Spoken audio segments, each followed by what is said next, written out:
The free trials in Bahrain have concluded, and we have seen once again a McLaren dominate, really make a difference over all the others. This is the FP2 ranking that sees Piastri and Norris in first and second position, but the most absurd thing is that Norris also did a nice long stint of 18 laps with soft tire and Piastri instead with hard tire, so McLaren might even think about doing a one-stop strategy, mount the soft at the start of the race and then mount the hard, which instead normally in Bahrain you start with medium tire and then you put the hard. Then we have Russell in third. The Ferraris are ranked in fourth position with Leclerc and eighth position with Hamilton. Leclerc ahead of Antonelli, ahead of Verstappen. Hamilton instead a bit behind all those of the top teams. Now let's go see everything in detail. We need to see the Ferrari updates. We need to see the times, the telemetry, and also what the drivers said in the team radio during the race pace simulation. Before we start, please leave a like, subscribe, turn on notifications so you don't miss any videos that are here on the channel. Tell me in the comments your prediction for tomorrow's qualifications and for this weekend in Bahrain. Having said that, I want to start by looking at Hamilton's onboard lap because you can understand a lot from there. Hamilton, unlike Leclerc, had 2 free practice sessions available to improve the setup and also to improve the balance of the single-seater. While Leclerc only had 1, the FP2 because in the free practice, one Ferrari used the session to debut Dino Beganovic, who is one of Ferrari's rookies, one of the drivers of the Ferrari Driver Academy, who races in Formula 2, and they took advantage of one of the rookie sessions. They have 4 available during the year, right here in Bahrain. And before we go to see the onboard lap, let's make a comment on this decision by Ferrari, because Ferrari decided to debut Dino Beganovic right this weekend in Bahrain when the new updates also arrived.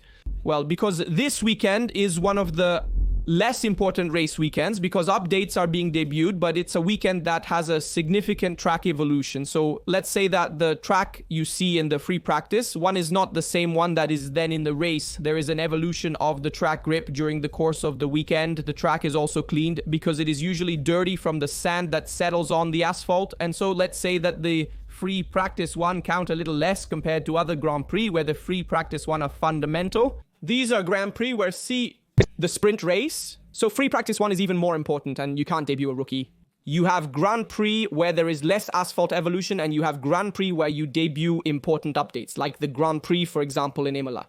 So, taking away these race weekends, the few Grand Prix that remain are those where you debut a rookie in free practice one. So Dino Beganovic debuted, but the quite absurd thing is that in the fast curves, Beganovic was even faster than Hamilton, who had the updates on the single-seater. This is a bit the strange thing that I want to see also together with you with Hamilton's onboard. So let's see Hamilton's lap done. This is the FP2 one though. Let's see the FP2 one, and then let's see instead the updates that Ferrari has mounted on both single-seaters. So I want to show you the most interesting thing about Hamilton's lap. They are the apex points. Let's see, for example, turn 1. Hamilton arrives at turn 1. You see how wide he arrives compared to the apex point. The apex point is here. Hamilton finds himself with the steering wheel turned halfway. You see how much steering angle he has to use to try to get close to the apex point, and he can't. He still arrives wide. Let's go ahead. Let's see a bit here. Turn 4, let's see. A slight oversteer on entry. You see that it enters. Then he has to correct because he used too much steering angle on entry. It is clearly seen. So he has a slight oversteer on entry. Look here, slight oversteer in this turn here, which instead you should not have it. Indeed, we said Ferrari suffers from understeer in this case. Instead, it has a slight oversteer on entry, which then on exit turns into understeer. This is a bit the behavior from single-seater. You see that he has to use even more steering angle on exit. So either he has too much steering angle on entry and therefore he has too little steering angle on exit, or the opposite. You have too little steering angle on entry and therefore you have oversteer on exit. In this case, we have seen that Hamilton had a bit of oversteer on entry that turned into understeer on exit, while in turn 1 he had just understeer in progress at the hairpin. But the real difference, McLaren makes it in the sector. Now it's fast. In fact, in these turns 6, 7, 8, we see how Hamilton is not so comfortable in facing. You see that there are movements of the steering wheel. It is not so linear. It is not on a rail. It struggles a bit more in managing his single-seater. And this is one of the main problems of Ferrari, which fails to have that stability that instead McLaren has, despite McLaren having much more aerodynamic load than Ferrari. You see that Hamilton arrives at the apex precisely and perfectly, but he entered much slower than usual, significantly reducing his entry speed. Look how much he brakes before how much he slows down his single-seater to try to have a good entry, to have a good apex. Anyway, he has to go to declare. the steering then on exit because he has too little, let's say too little, rotation of the car out of the curve. So there's a bit of rotation missing. There's this understeer. Chronic that continues. Despite the updates to the bottom, we see here very difficult curve. In curve 10, the driver reaches the support and tries to close the steering wheel, managing to do it quite well. For me, there is still a bit of understeer compared to the McLaren, but let's move on next curves. The most important curves requiring high stability are curve 11, 12, especially on entry. Look here, did you see that slight movement? I'll show you again. It has to give those little swerves that then go on to lose a few hundredths on the lap that added up 4/10 that then weigh on the performance of Ferrari. And this is the real difference between Ferrari and McLaren, not else. There is no difference on the suspensions. That is not so much the problem of Ferrari. The problem of Ferrari is that it cannot generate enough load, also due to the ground clearance, and therefore it cannot generate that load that allows it to rotate the single-seater. It arrives. Hamilton comes with a very swerved steering wheel on exit control. He still has to try to recall more steering angle because the car does not rotate enough. Look here, he has come out and you see that he was going wide. He has to get back on track because he has too little steering angle. So he goes long and he has to give even more steering angle to get back on track, symptom that the single-seater does not respond to his will. Let's also see the last corner together. Here comes Hamilton braking. He arrives just at the right point. You see that it seems, in fact, maybe even a bit of oversteer if we want on entry. And then here, look, it's sensational. It's sensational, the control that Hamilton has to do on corner exit. Look here how much he loses in eternity because the car does not rotate, especially in the exit phase. Let's go see together the updates that Ferrari has brought. Then we go see the telemetry and we also go see the times and the team radios of the various Ferrari drivers. First we also see the drivers' standings. So we go to do a recap. We saw the FP2 standings. I also show you the free practice one for completeness, and then we go see together also the updates. This is the free practice one standings. As I said earlier, there was no Leclerc, but there was Beganovic. And so we have Norris, Gasly, Hamilton, Albon, Cohn, Hülkenberg, Dwan, Lawson, Tsunoda, Piastri, and all the others in succession. So this is the classification of free practice one. Let's look at the updates Ferrari has made to the bottom of the car in several areas. What was the reason behind these changes? These are updates that Ferrari had planned 2 months ago. They are not updates made to change the ground clearance and the problems seen, for example, with the disqualification in China or the problems also seen in Japan.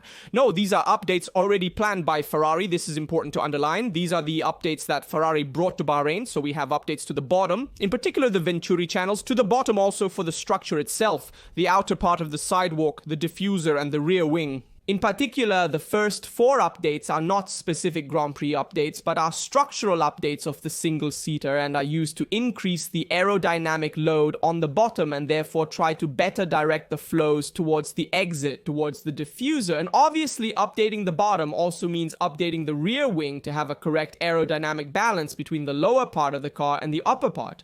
So these are Ferrari's updates. Let's also look at the images together. With images taken from autoracer.it, this is the bottom of China, this is the bottom of Bahrain. You see that there are changes to the outer edge of the sidewalk with these vortex generators that are used to increase the lateral load of the car and better direct the flows towards the outside, which have a further outwash effect and localized pressure also in that area of the bottom. Let's move on. Here, the difference on the outer shape of the entrance towards the side of the bottom of the single-seater and also the modification to the keel in the rear part of the Ferrari. This is used to also modify the flow towards the diffuser. This is one of the most important updates that Ferrari brought to Bahrain. We also see an update of the outer part near the rear wing pylon and also the exhaust pipe. So this is another modification brought by Ferrari. These are the modifications brought to Bahrain. As mentioned in free practice 1, only Hamilton tested the new spec tires while Beganovic used the old spec before switching to the new spec on track. To also prepare Leclerc's car for free practice 2, then both Leclerc and Hamilton used the new specification in FP2. They also did the race pace simulation. So how did Hamilton and Leclerc's simulation go? Good, but not great. Now let's examine the times. On the left is Leclerc with medium tires. On the right is Hamilton with soft tires. 38.0, 38.2, 38.9, 38.9, 38.9, traffic zone 38.3 and 38.8. Very consistent. Times on the high 38, so quite slow if we want, but faster than McLaren compared to Verstappen. Verstappen had a higher tire consumption with Red Bull because he went from a 37.7 and then raised the times on the 39. And we see, however, the comments also made by Leclerc and his track engineer tell him to save a bit of tire in turn 12 because in general he is pushing too much in high-speed turns. Ferrari's problem begins in the lap, particularly in the first two sectors where they perform well but lose ground in the final sector due to tire issues. In a non-ideal temperature, or they overheat the tires too much in the second part of the lap, so towards the T3, this is a problem that especially the Leclerc has, even more than Hamilton, who instead manages to handle this problem better, but Hamilton still has more lack of rotation compared to the Leclerc that we have seen. He also experimented with a slightly different driving style compared to the British. They've mentioned some modes for the single-seater. Hamilton's times with soft tires, 37.4, 38.7, 41.5, 38.5, 39.5, then returned to the pits, followed by 38.8, 39.7, less consistent times, suggest Hamilton is struggling a bit more to find the car's balance. You can also see that then in the last part of the lap, he struggles more. He can't bring too much speed in insertion in progress also because he doesn't have feeling with the single-seater. The telemetry comparison, Norris, Hamilton, free practice, one fast lap, 1.33.2 of Norris, 1.33.8 of Hamilton. You see that up to the second sector, even if we want after curve 6.7.8, the gap is 0.3, quite high. However, we see that Hamilton loses a lot, both after, so curve 10 loses a lot. The Hamilton here, which is a very difficult curve. You brake with the car that has a fairly pronounced steering angle. But look here, how much Hamilton loses in the last sector. In these medium high-speed curves, Hamilton loses an eternity, even 6.83 miles, the difference towards Norris. In progress, in this case here, we have 4.35 miles, the difference. In short, Hamilton struggles a lot in the second part of the lap, especially because the tire is too hot and therefore it slips too much. In this case, also the track was less rubberized because it is not free practice one, however. Anyway, it struggles a lot. Where does McLaren make the difference? Second sector, it makes the difference anyway. In the snake, in the left, right, left, okay. And so there it goes stronger. McLaren manages to have more grip. It's on a track. It manages to generate more ground effect. Okay, so stay more glued to the asphalt in that case compared to Ferrari, which tends to slide more in that area. And in addition, it manages to go stronger McLaren in the final part of the track, particularly in the last curves. We see that it also makes a difference, the last curve. However, McLaren manages to go stronger and Ferrari loses more or less 1-2 tenths in these two curves. That is something scary because it arrives with 6 final tenths. Hamilton, when before these last two curves, it has 3 tenths. So it really loses a lot in these two curves. Hamilton, and it is where he struggled a lot throughout the weekend, not only in Bahrain, but also from the beginning of the season. Hamilton struggles a lot in the fast curves because he can't bring enough speed in curve progress. You know, one of Hamilton's weak points is the balance of the single-seater, but he remains focused on his work.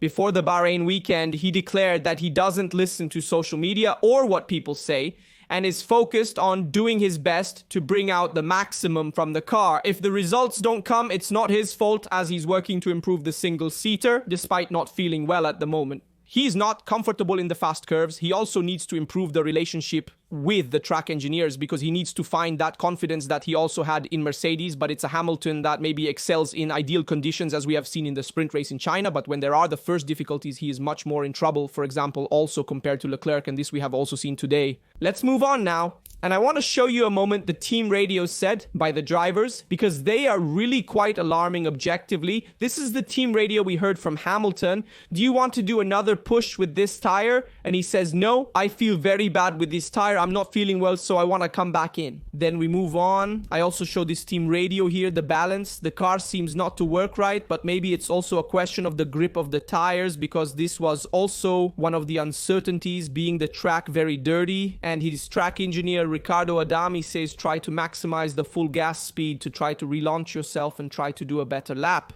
In short, it's a quite dramatic situation, this, I must be honest, because I expected a Ferrari at least slightly improved after these free trials in Bahrain with also the updates. Instead, it seems to struggle a bit more here. I mean, it seems a bit like the Ferrari of early season has not improved much. These updates we will obviously see also tomorrow will be some improvement.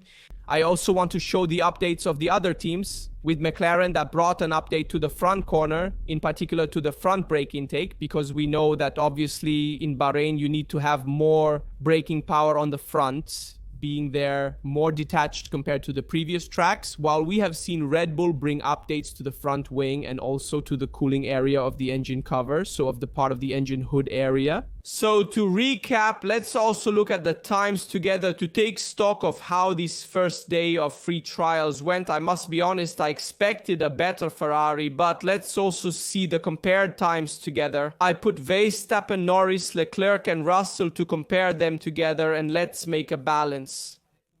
We see that Verstappen has turned with soft rubber just like Russell and just like Norris, while Leclerc has turned with medium rubber. So if we see Verstappen 37.7, as I told you, started at 37.7, then 37.8, 37.9, 38.5, 38.5, 38.9, 39.1, 39.2, 39.3, 39.7, and a 39.9.